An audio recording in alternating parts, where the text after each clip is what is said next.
Welcome back to Nolan's Cookery channel.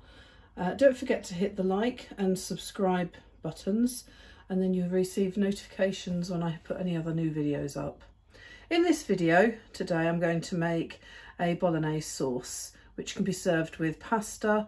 It could be modified into a ragu leaving out the meat, or it could be the meat could be removed and meatballs added as an alternative.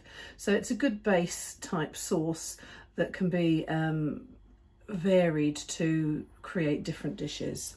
So for this dish you need to have 1 tablespoon of oil, that's already in the pan, and 500 grams of lean minced beef. Now I go for the 5% fat so that it really is very lean. Okay, and that produces less oil when you're cooking. You need 1 onion chopped, finely chopped, 1 carrot, finely chopped, and 100 grams of mushrooms chopped. And I've put 2 cloves of garlic in. If you don't like it very garlicky, you could just put 1 clove in. I've chopped it by hand. You could crush it using a garlic crusher. And you also need 250 to 300 millilitres of stock. So the idea being to actually add it gradually so that you don't end up with it too watery. So that vegetable stock has been made up using a vegetable stock cube which has been crumbled into the jug and then reconstituted using boiling water and then stirred and allowed to dissolve. You also need a tin of tomatoes, chopped ones preferably, because otherwise you're going to have to chop them if they're plumb, and tomato puree, so about 2-3 tablespoons of tomato puree, and 2 teaspoons of oregano. The first step is to fry the onions and garlic, so sort of saute them really. So I'll put a little bit of onion in to test out and tell me when the oil is hot enough. Once it starts to sizzle, I'll add the rest. So I'm using a deep, what looks like a frying pan. It's just an unusual saucepan really. It's a deep pan. A saucepan will do.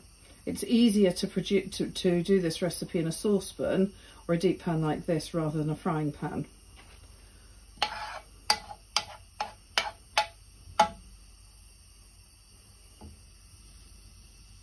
Now the onions are starting to sizzle, so I'll add the garlic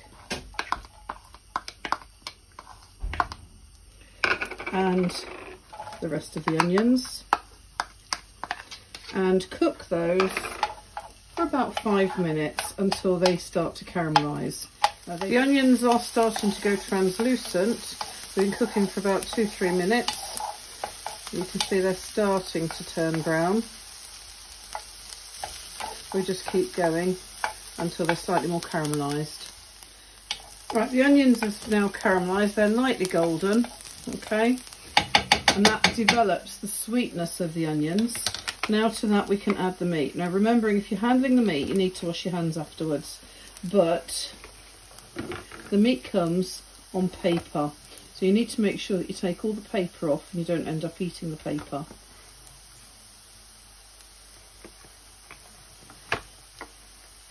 And break the meat up when you put it in the pan. So you need to break this up, just use a spoon, break it up, really break it up small.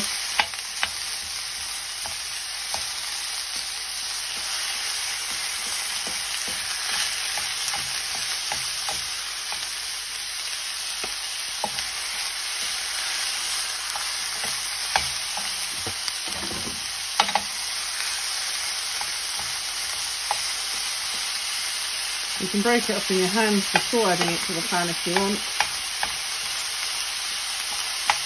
Make sure you've washed your hands after touching it though, just to avoid cross-contaminating any other things that you touch with the bacteria from the meat.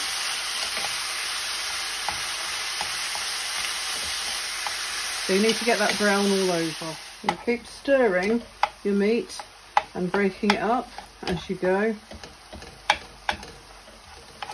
and you're trying to get it all brown. So look for the red parts. There's still quite a few red parts in this, so I need to keep going. Now that's pretty much browned all over. Now you could use minced turkey, which is a lower fat content meat. You could use minced lamb, vegetables as an alternative, a mixture of vegetables, and do like a vegetable type bolognese. You could use corn. Vegans would need to use something like vegetables and beans, like kidney beans and other beans, haricot beans and so on, because they are good substitutes for the protein in meat. Protein in meat is high quality protein, so it's high biological value. It contains all the amino acids that we need, whereas leaving meat out, so vegetarians and vegans would struggle, could potentially struggle with the protein within their diet, so would have to substitute really good vegetable alternatives like beans and pulses, lentils and so on are really good alternatives. Okay, once we've got to this point, then we stir in the carrots and the mushrooms.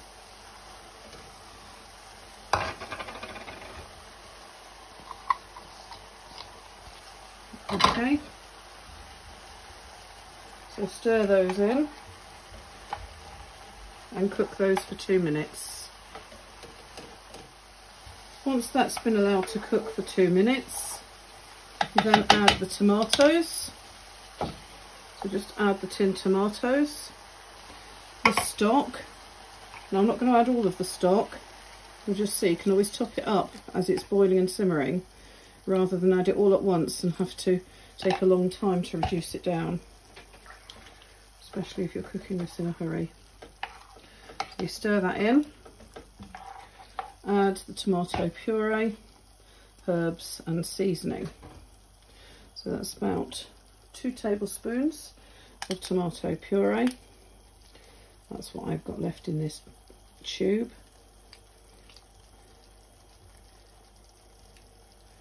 Now, if you like it really tomatoey, you can add more, make it really rich.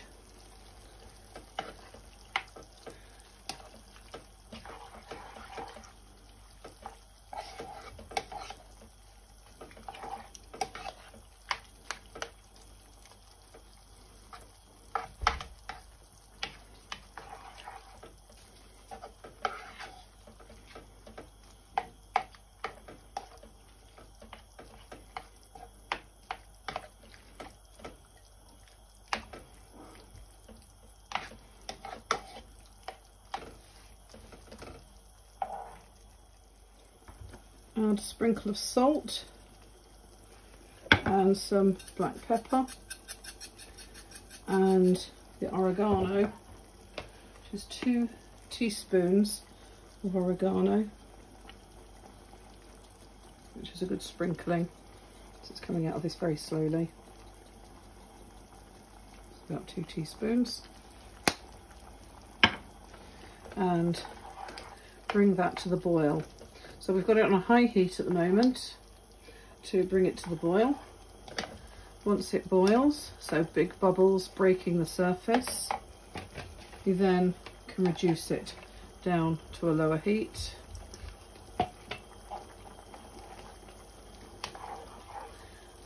So big bubbles breaking the surface on a large heat, high heat, and then turn it down to make it simmer.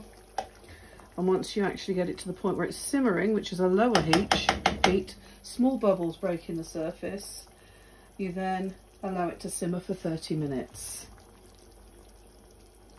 So we boil it for 5 minutes, then reduce the temperature down, simmer it for 30 minutes, and that will then reduce the sauce down.